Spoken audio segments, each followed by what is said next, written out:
En octobre 2002, j'ai eu un problème d'essence. Il a fallu que je me pose au milieu du Ténéré sur une piste dans une oasis. Et là, j'ai été accueillie par un grand monsieur du désert, un grand seigneur. J'ai découvert ce peuple d'abord et surtout ce que c'était que de vivre sans eau, le manque d'eau. Quand je suis au bout de 4 jours remontée dans mon petit avion, il m'a accompagnée et il m'a dit « Tu sais, si un jour tu peux nous financer un puits, ce serait vraiment une bénédiction. »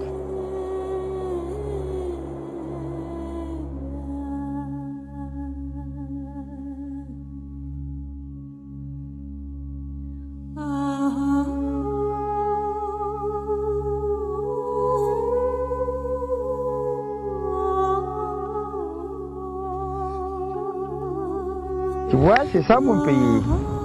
Il y a les roches, il y a le sable, il y a tous les paysages, et il y a bientôt l'eau, grâce à nous. Salam alaikum. Nous, c'est ce duo inattendu entre la montagnarde et le Touareg qui crée en 2004 l'association Les Puits du Désert en France et son homonyme sur le terrain, l'ONG Tiden, au nord Niger.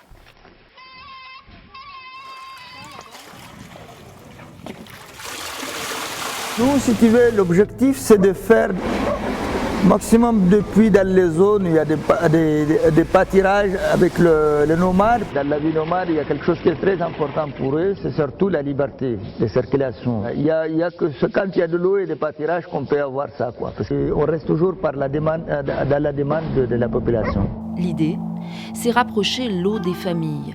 En moins de 5 ans, 98 puits pastoraux, maraîchers et villageois vont être construits ou réhabilités.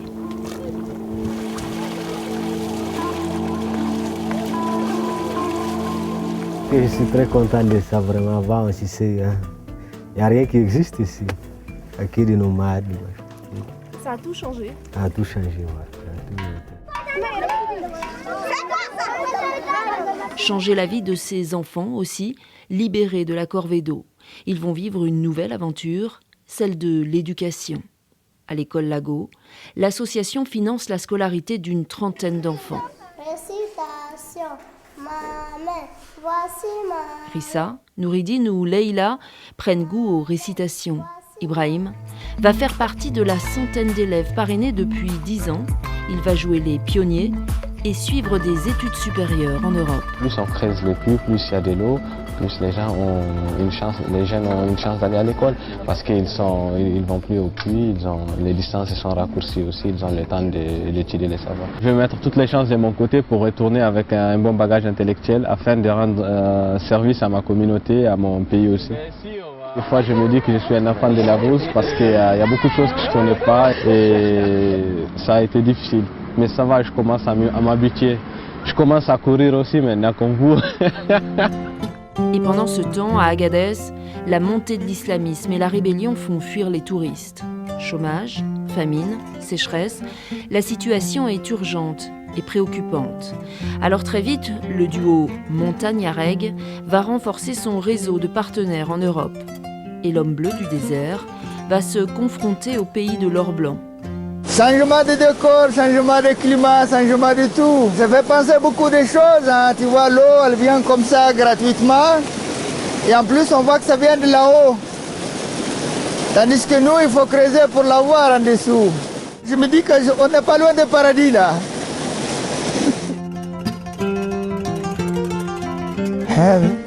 Vous êtes perdu? Oui, tout à fait. Bonjour. Vous allez bien? Comment? Montez derrière. Pour m'amener.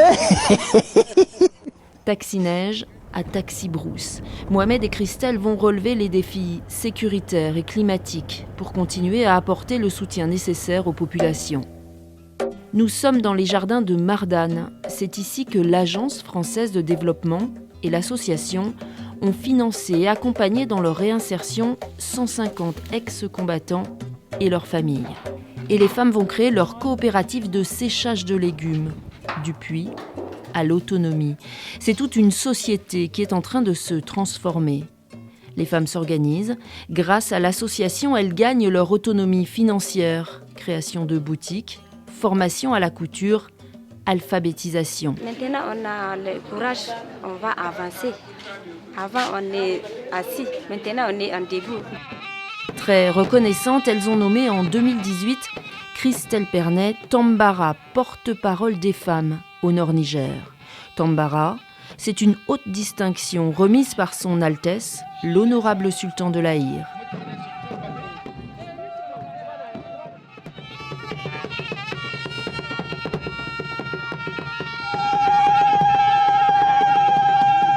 Les projets se multiplient et les réalisations se concrétisent sur le terrain. Plus de 500 enfants sont scolarisés dans les 8 écoles construites et réhabilitées par l'association. L'école a été créée l'année passée. Donc ils ont fait un petit hangar qui était juste à côté. Donc au début on s'assoit sous les hangars là. Vous voyez maintenant, mais avec la construction de la classe là, ça a été un ouf de soulagement.